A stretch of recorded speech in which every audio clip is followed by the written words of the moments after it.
আমাদের এই পশ্চিম ত্রিপুরা আসনে আমাদের প্রার্থী হিসাবে আমাদের রাজ্যের প্রাক্তন মুখ্যমন্ত্রী বিপ্লব কুমার দেব এই কেন্দ্রের প্রার্থী হয়েছে এবং তার পাশাপাশি আমাদের ৭ রামনগর বিধানসভা কেন্দ্রেরও উপনির্বাচন সংগঠিত হয়েছে। সেখানে আমাদের প্রার্থী হয়েছেন আমাদের রাজ্যের মেয়র দীপক মজুমদার মহোদয়।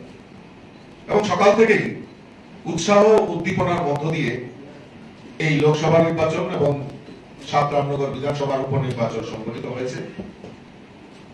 মানুষের মধ্যে স্বতঃস্ফূর্ততা এবং উৎসাহ উল্লাস দেখা গেছে। কারণ আমরা জানি যে আজকে বিশেষ করে এই গ্রীষ্মের তাপদাহ কে উপেক্ষা করেও মানুষ এই ভোটদানে অংশগ্রহণ করেছে। এখন পর্যন্ত আমার কাছে যে নির্বাচন কমিশনের যে রিপোর্ট এসছে তাতে আমরা লক্ষ্য করেছি যে আমাদের 81.23% ভোট এখন পর্যন্ত আমার কাছে যে খবর এসছে সেই 81.23% ভোট পড়েছে। এখনো প্রায় 321টি পুলিশ স্টেশনে এখনো বাইরে লাইন রয়েছে, সেই মতদাতারা সেখানে ভোটদানে অংশগ্রহণ করবে। এবং সর্বোচ্চ ভোট এখন পর্যন্ত আমাদের কাছে যে রেকর্ড রয়েছে নির্বাচন কমিশনের থেকে আমাদের প্রাপ্ত 35 বিলোনিয়া বিধানসভা কেন্দ্রে সবচেয়ে বেশি ভোট সেখানে পড়েছে। এবং ৭ রামনগর বিধানসভার উপনির্বাচনেও এখন পর্যন্ত নির্বাচন কমিশন থেকে আমাদের কাছে যে তথ্য এসেছে তাদের 71.26% ভোট সেখানে পড়েছে। এবং আমি আজকের এই ভোটদানে যারা অংশগ্রহণ করেছে সমস্ত মতদাতাকে আপনাদের মাধ্যমে আমি অনেক অনেক শুভেচ্ছা অভিনন্দন জানাচ্ছি। তার পাশাপাশি নির্বাচন দপ্তর, আরক্ষা প্রশাসন, সাধারণ প্রশাসন, সকল ভোট কর্মী যারা ভোট কাজে জড়িত ছিল সুষ্ঠুভাবে নির্বাচনকে পরিচালনা করার জন্য আমি তাদেরকেও অসংখ্য ধন্যবাদ জানাচ্ছি।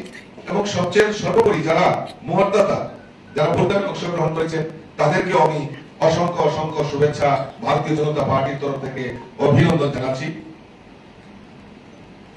এবং আমি বিশ্বাস করি যে আমাদের মোদীজি দেখানো পথকে অনুসরণ করে এই রাজ্যে মানুষ স্বতঃস্ফূর্ততার সঙ্গে ভোটদানে অংশগ্রহণ করেছে।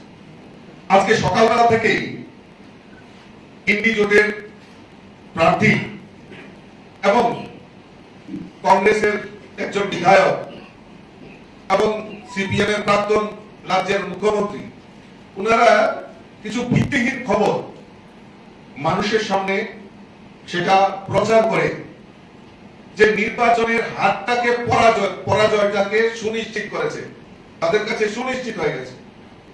তাদের এই জোটকে মানুষ প্রত্যাখ্যান করেছে। 2023 বিধানসভা নির্বাচনও তাদেরকে এই রাজ্যের মানুষ প্রত্যাখ্যান করেছে।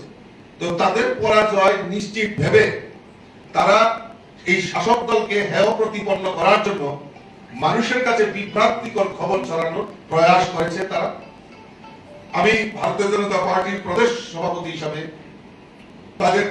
তাদের এই ভিত্তিহীন যে খবর সম্প্রচার করা হয়েছে বা ভিত্তিহীন ভাবে তারা অভিযোগ করেছে তার সুযোগ্য জবাব এই ত্রিপুরা রাজ্যের মানুষ ভোটদানের মধ্য দিয়ে সেটা তারা প্রমাণ করেছে।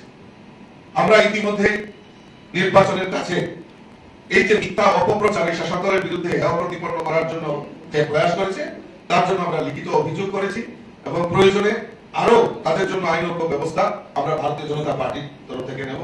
মিথ্যা কথা বলে বিভ্রান্ত করে মানুষকে ত্রিপুরা রাজ্যে যেভাবে বিগত দিনে ঠকিয়ে আসছে মনে করেছেন এখনো তারা বৈতরণী পার হওয়ার জন্য সেই মিথ্যা আশ্রয়কে নির্ভর করে। কারণ তাদের কাছে তাদের মাটি মানে পায়ের নিচে মাটি সরে গেছে, তারা জানে তাদের দলের ভূমিকম্প হয়েছে। সেই জায়গায় দাঁড়িয়ে আজকে ভিত্তিহীন খবর ছড়িয়ে শাসক দলকে হেয় প্রতিপন্ন করার চেষ্টা করছে, তার সুযোগ্য জবাব মানুষ ভোটের মাধ্যমে দিয়েছে।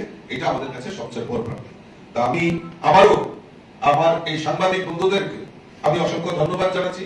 আপনারাও অক্লান্ত পরিশ্রম করে, কারণ আপনারা গণতন্ত্রের চতুর্থ স্তম্ভ, আপনারা সঠিক সংবাদ সঠিক সময়ে মানুষের কাছে পৌঁছে দেওয়ার জন্য আপনারাও সারা দিন পরিশ্রম করে নির্ভীকতার সঙ্গে আপনারা খবর সম্প্রসারণ করেছেন, মানুষের সামনে পৌঁছে দিয়েছেন। আমি আপনাদেরকেও অসংখ্য অসংখ্য ধন্যবাদ এবং শুভেচ্ছা জানাচ্ছি। নমস্কার। রাজীব বাবু,